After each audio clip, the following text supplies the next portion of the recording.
नमस्कार दादा. नमस्कार. मला तुमचं पूर्ण नाव, गाव, तालुका आणि जिल्हा सांगा. माझे नाव मनोहर बुधा दिघे, हां राहणार सातेवाडी, तालुका अकोले, जिल्हा अहिल्यानगर. हां. तर दादा आज आपण आपल्या मिरचीच्या प्लॉटमध्ये आलेलो आहे, बरोबर? हो, बरोबर. तर दादा मला सांगा, ही मिरचीची व्हरायटी कोणती आहे दादा आपली? ज्वेलरी. ज्वेलरी व्हरायटी, बरोबर? हो. तर साधारणतः हा प्लॉट किती दिवसाचा झालेला आहे दादा? साधारण 1.5 महिन्याचं झालेलं आहे. हां, म्हणजे ज्वेलरी व्हरायटी आता 1.5 महिन्याचा प्लॉट आता मिरचीचा कंप्लीट झालेला आहे, बरोबर? हो, हो. तर मिरची या पिकासाठी तुम्ही यावर्षी थोडासा बदल करून आपली जे ऑर्गॅनिक कार्बनयुक्त दाणेदार खतं आहेत, हो, हो. त्याच्यामध्ये गोदावरी, कृषी पॉवर, सिलिकॉन, पीडीएम, पोटॅश, प्रोम आणि कृषी मॅक्स हो, हो. हे तुम्ही काय केलेले आहे, ज्या पिरियडला आपण हे बेड भरतो, हो, हो. तर त्या पिरियडला आपली ऑर्गॅनिक कार्बनयुक्त दाणेदार खतं तुम्ही बेडमध्ये भरलेली आहे, बरोबर? हो, हो. तर मला सांगा, ज्या पिरियडला तुम्ही आपली ऑर्गॅनिक कार्बनयुक्त दाणेदार खतं हो. मिरची या पिकासाठी वापरली, तर दादा तुम्हाला याचे काय काय रिझल्ट जाणवले?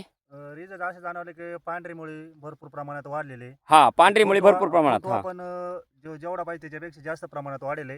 बरोबर. कळी पण चांगलं वाढलेले, सेटिंग पण चांगलं झालेले हां, आणि पानं पण एकदम रुंद आणि फ्रेश आहेत. बरोबर.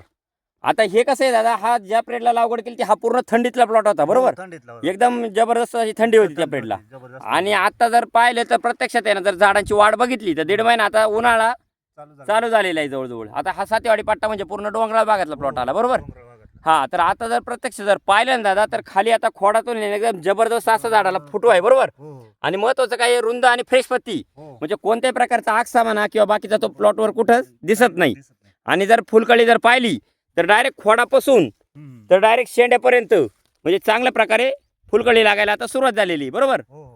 तर मला एक सांगा, आपली जी ऑर्गॅनिक कार्बनयुक्त दाणेदार खतं आहेत, ती वापरून तुम्ही समाधानी आहात? हो, समाधानी. हां, तर इतर समाधानी शेतकऱ्यांना आहे. तुमचं जे आपल्या ऑर्गॅनिक कार्बनयुक्त दाणेदार खताबद्दल काय सल्ला असेल?